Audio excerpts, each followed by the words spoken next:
Hello বন্ধুরা, কেমন আছো তোমরা? আশা করি তোমরা অনেক ভালো আছো। শুধু তোমাদের আনন্দ দেওয়ার জন্য অনেক কষ্ট করে আবারও একটি নতুন গল্প নিয়ে এলাম। আজকের গল্পটি খুবই চমৎকার হতে চলেছে। আমি শতভাগ গ্যারান্টি দিয়ে বলতে পারি, গল্পটি শেষ পর্যন্ত শুনলে তোমাদের রোমাঞ্চিত করে তুলবে। তাই অনুরোধ রইল ভিডিওটা শুরু থেকে শেষ পর্যন্ত দেখার। তাহলে আর দেরি না করে সরাসরি ঘটনায় চলে যাই। কাকিমা বৌদিকে খুঁজতে গোদাম ঘরে চলে এসেছে, আর তখন আমি বৌদির কাছে আছি। কাঠের ফাঁক দিয়ে দেখতে পেলাম কাকিমা এদিক ওদিক বৌদিকে খুঁজল। তারপর বৌদিকে না পেয়ে বেরিয়ে গেল। কাকিমার পায়ের আওয়াজ মিলিয়ে গেল, আর তখন বৌদি বলল, দেখেছ ঠাকুরপো, আর একটু হলেই ধরা পড়ে যেতাম। ধরা পড়লে কি কেলেঙ্কারি হতো বুঝতে পারছ? সত্যি বলতে আমিও ভীষণ ভয় পেয়ে গিয়েছিলাম গু। তবুও বৌদিকে সাহস দিয়ে বললাম, কি যে বলো বৌদি, আমরা যে জায়গায় আছি সেখানে কাকিমার বাপ এলেও আমাদের খুঁজে পেত না। এখন তুমি তাড়াতাড়ি বাড়ি ফিরে যাও, আর আমি কিছুক্ষণ পরে আসছি। বৌদি কাপড় আর চুল ঠিক করে গোদাম ঘর থেকে বেরিয়ে গেল। তার চলে যাওয়ার পর আমি গোদাম ঘরটা আরেকটু ভালো করে পর্যবেক্ষণ করলাম। রান্নার কাঠের পাশে অনেক পুরাতন জিনিস রয়েছে। এই গোদাম ঘরে একটা ভাঙা খাটও দেখতে পেলাম, যা এক কোণায় পড়েছিল। খাটটা মাটিতে নামিয়ে তার অবস্থা দেখার চেষ্টা করলাম। কন্ডিশন ভালো না হলেও কাজ চালানোর মতো ঠিকঠাক আছে। আমি ঠিক করলাম এই গোদাম ঘরেই মাকে নিয়ে এসে আমার স্বপ্ন পূরণ করব। আজ ছোট কাকির নাকের ডগায় বৌদিকে নিয়ে এলাম, অথচ কাকিমা কিছুই বুঝতে পারল না। এর চাইতে নিরাপদ জায়গা আর হতে পারে না। এখন যেভাবেই হোক মাকে এখানে নিয়ে আসতে হবে। বৌদি চলে যাওয়ার 1 মিনিট পর আমি বাড়িতে ঢুকলাম। এই সময়টা বাড়ির সামনের রাস্তা দিয়ে হাঁটাহাঁটি করলাম। আসলে তাড়াহুড়ো করে মনের চাওয়া পূরণ হল না। সকালে স্নানের সময় মাকে দেখার পর থেকেই যেন একটা ঘোরের মধ্যে ছিলাম। মা ছেলের স্বাভাবিক সম্পর্ক বারবার ভুলে যাচ্ছিলাম। পূজনীয় মাকে এক অপ্সরা নারী ছাড়া আর কিছুই ভাবতে পারছিলাম না। নিজেকে থামানোর শত চেষ্টা করেও যেন ব্যর্থ হচ্ছিলাম বারবার। আজ সকালে বটকাকার কিছু অতিথি আসার কথা ছিল। সকাল পেরিয়ে দুপুর হলেও তাদের কোনো খবর নেই। দুপুরের শেষ দিকে মা আর কাজল দিদিকে পুকুরঘাটে গোসল করতে দেখলাম। মা যখন পুকুরঘাট থেকে উঠে এলো, তখন আমি চিলেকোঠায় বসে তাদের সম্পূর্ণ স্নান দৃশ্য দেখছিলাম। দেখে মনের মধ্যে স্বপ্ন জাগতে থাকে। রাতের সবার সাথে খেতে বসলাম। আমাদের খাওয়া মাঝামাঝি হলে শুনতে পাই কিছু অতিথি এসেছে। বটকাকার যে বিজনেস পার্টনারদের আজ সকালে দেখা করার কথা ছিল, এরা হলেন তারা। এনারা সকালে এসে পৌঁছাতে পারেননি, কারণ রাস্তায় নাকি গাড়ি খারাপ হয়ে যায়। সেটা ঠিক করে রওনা দিতে একটু দেরি হয়ে যায়। ফলে তারা সাভারের জ্যামে আটকা পড়ে। কিন্তু অসময় আসায় বটকাকা তাদের সাথে এখন বৈঠক করতে পারবেন না। তাদের জন্য আজ রাতে থাকা খাওয়ার ব্যবস্থা করতে বললেন। কাজ হবে সকালে।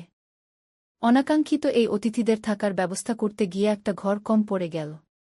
ঠিক হল, আজ রাতের জন্য আমি অন্য কোনো ঘরে ঘুমাব। আমি মনে মনে মাম্নি বা বৌদির সাথে ঘুমানোর প্রার্থনা করতে থাকলাম। কিন্তু শুনতে পাই মা আর আমাকে এক ঘরে থাকতে হবে। খাওয়া শেষ করে রাত কাঁচা থাকতে আমি ঘরে চলে গেলাম। নিজেকে স্বাভাবিক রাখার চেষ্টা করছিলাম। কোনোভাবেই নিজের ভেতর ওসব জাগতে দিতে চাচ্ছিলাম না। মায়ের সাথে আগে অনেক থেকেছি, ঘুমিয়েছি অনেক রাত। তবে আজ রাতের ব্যাপার আলাদা। জ্বরের রাতের পর থেকে কিছু একটা বদলে গেছে আমার ভেতরে। স্বাভাবিক সম্পর্ক চিন্তা করতে পারছি না। কেন যেন মা হাতের কাজ শেষ করে ঘণ্টাখানিক পর ঘরে আসল। আমি মোবাইল ঘাঁটছিলাম।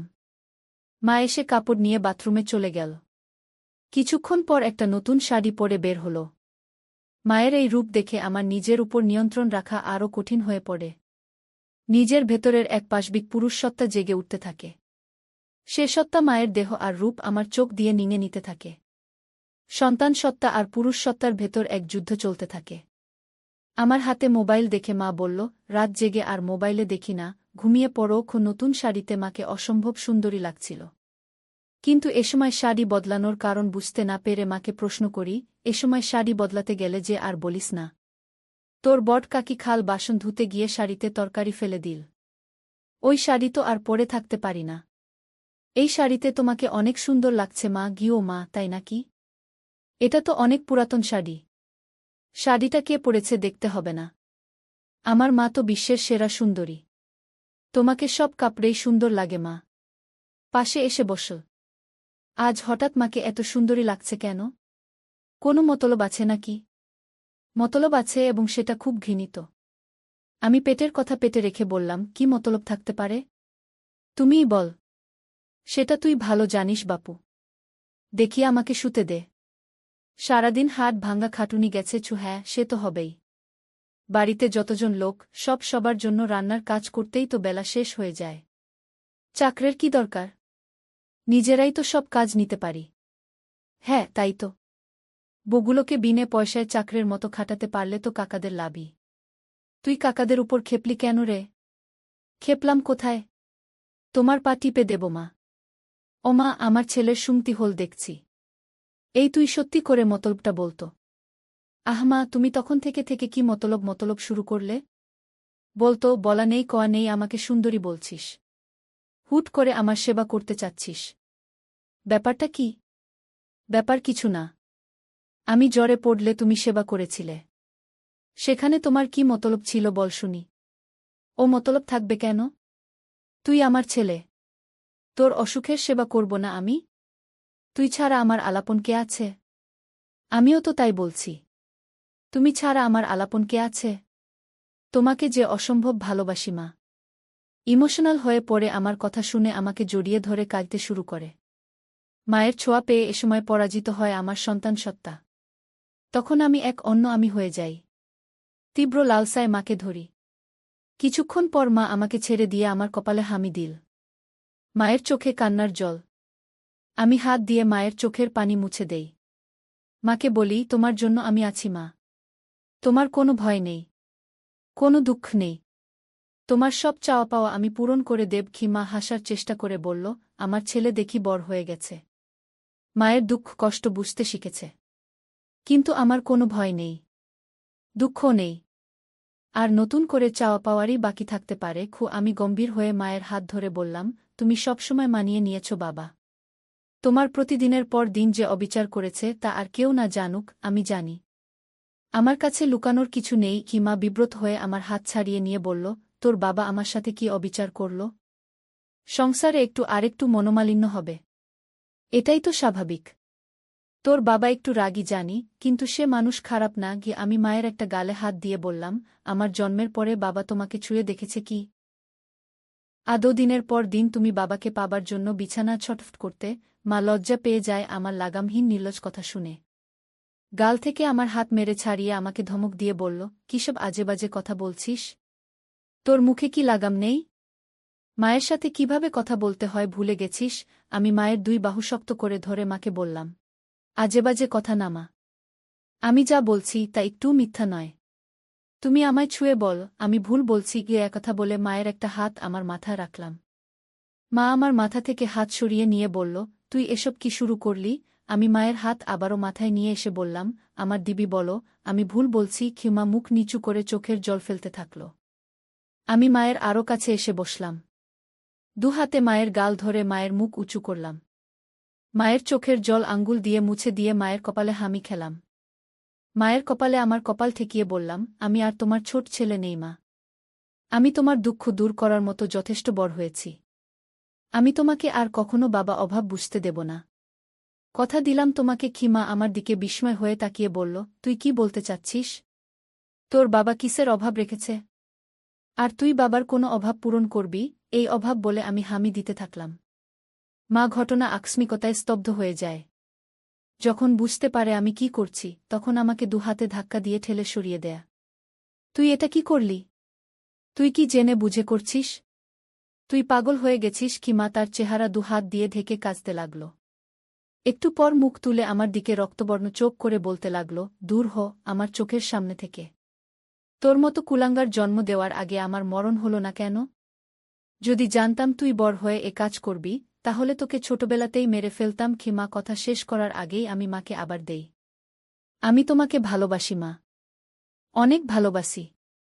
তুমি দিনের পর দিন বাবার অভাব অনুভব করেছ। গভীর রাতে তুমি আমাকে ধরেছ। কিন্তু মা হয়ে ছেলের সাথে সম্পর্কে জড়াতে পারোনি।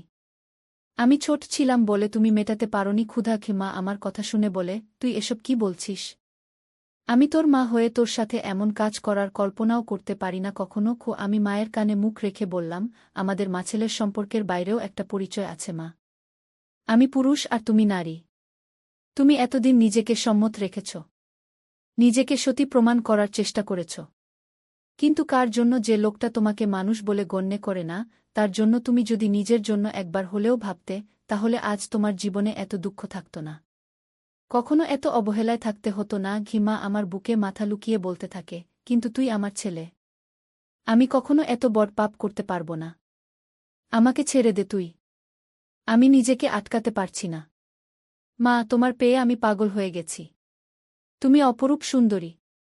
তোমার মায়া আমাকে পাগল করে দিচ্ছে। খিমা বলল, তুই এমন করিস না। তোর পায়ে পড়ি, আমাকে এত বড় পাপের ভাগিদার করিস না। আমি তোর বিয়ের ব্যবস্থা করে দিলাম। আমি হাত বুলাতে লাগলাম। সমাজ, সংসার, ধর্মের ভয়ে এই নিষিদ্ধ সম্পর্কে জড়ানো থেকে মন প্রাণ দিয়ে নিজেকে আটকাতে চাইছে মা। কিন্তু আমি জানি, ক্ষুধার কাছে মনের বাধা এক অনুপরিমাণ বাধা দিতে পারবে না। মাকে সবসময় পূজনী দেবীর সাথে তুলনা করে এসেছি। আজ এই দেবীর সাথে এমন ঘৃণিত কাজ করতে আমার বিবেকেও বাধছে। কিন্তু ওই যে ক্ষুধার কাছে পরাজয় হয়েছে বিবেকের। মা চোখ বন্ধ করে আছে, চোখে পানির রেখা ছাপ ফেলে গেছে। মায়ের নাকের ফুল ঘন ঘন ছোটবড় হচ্ছে। আমি মায়ের চিবুক ধরে মুখ উঁচু করে ধরলাম।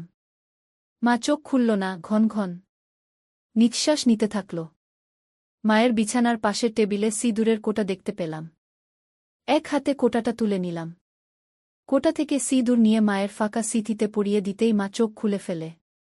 বাবা, তুই কি করছিস এসব? সিঁদুর পরিয়ে দিলি আমায়।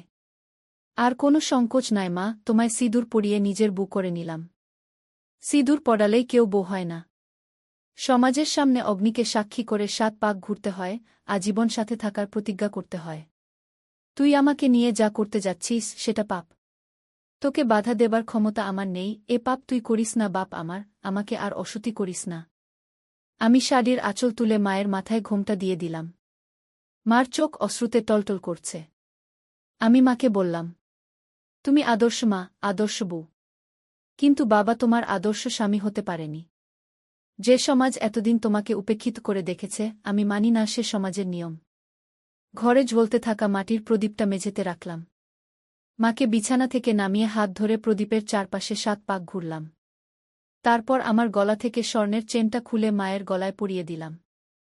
প্রদীপ হাতে তুলে নিয়ে তার শিখার উপর হাত রেখে বললাম, এই অগ্নির শপথ নিয়ে বলছি, আমি আদর্শ ছেলের মতো তোমাকে সব দুঃখ কষ্ট থেকে দূরে সরিয়ে রাখব, তোমার উপর কোনো অবিচার হতে দেব না। আমি আজ থেকে তোমাকে আমার সহধর্মিনীর মর্যাদা দিলাম। এরপর মাকে বললাম, অগ্নিকে সাক্ষী করে 7 পাক ঘুরে মঙ্গলসূত্র পরিয়ে দিয়েছি, এবার আর কোনো দ্বিধা নয় মা। শাস্ত্রমতে তুমি আজ থেকে আমার বিয়ে করাবো। মায়ের চোখ বেয়ে জল গড়িয়ে পড়তে থাকল। নিজের বিবেকের সাথে মা এখনও সন্ধি করতে পারছে না। আবার ভালোবাসার কাঙ্গালিনী মায়ের প্রতি আমার ভালোবাসাকে ফেলেও দিতে পারছে না। তারপর আমাদের মাঝে শুরু হল। কিছুক্ষণ পর চেয়ে দেখি মায়ের চেহারায় পরিতৃপ্তির ছাপ। আমি মাকে জিজ্ঞেস করলাম, কেমন লাগল মা? মা আমার দিকে ক্ষণিক তাকিয়ে মুখ ঘুরিয়ে নেয়। মা মুখ ঘুরিয়ে ফুপিয়ে কেঁদে ওঠে। তারপর বলল, এ আমি কি করলাম? হায় ভগবান, আমার সর্বনাশ হয়ে গেল। নিজের পেটের ছেলের কাছে ক্ষণিকের সুখের জন্য নিজেকে বেচে দিলাম। ভগবান, আমাকে ক্ষমা করো বলে আমার দিকে পিঠ ফিরে কাঁদতে থাকে। তারপর মা আমাকে বলল, বাবা, তুই ছাড়া আমার এই দুনিয়ায় আপন বলে কেউ নেই। এ সম্পর্কের পর তোর দিকে আমি মুখ তুলে তাকাতে পারব না। আমি একদম একা হয়ে যাব। এমনটা করিস না বাপ। মা, অনেক দূর চলে এসেছি। এখান থেকে পেছালে আমাদের কোনো সম্পর্কই আর স্বাভাবিক থাকবে না। তুমি আমাকে মেনে নাও। দেখবে তোমার আর আমার মাছেলের কোনো কষ্ট থাকবে না। কিন্তু এত পাপ? মা, যা পাপ করার করে ফেলেছি। এখন সম্পর্ক পাপের হলে আমি আজীবন তোমার সাথে এ পাপ করে যাব, কিন্তু তোমাকে ছাড়তে পারব না। ভিডিওটি যদি তোমাদের ভালো লেগে থাকে, তাহলে অবশ্যই সীমা ব্লগ চ্যানেলটি সাবস্ক্রাইব করে রাখবে।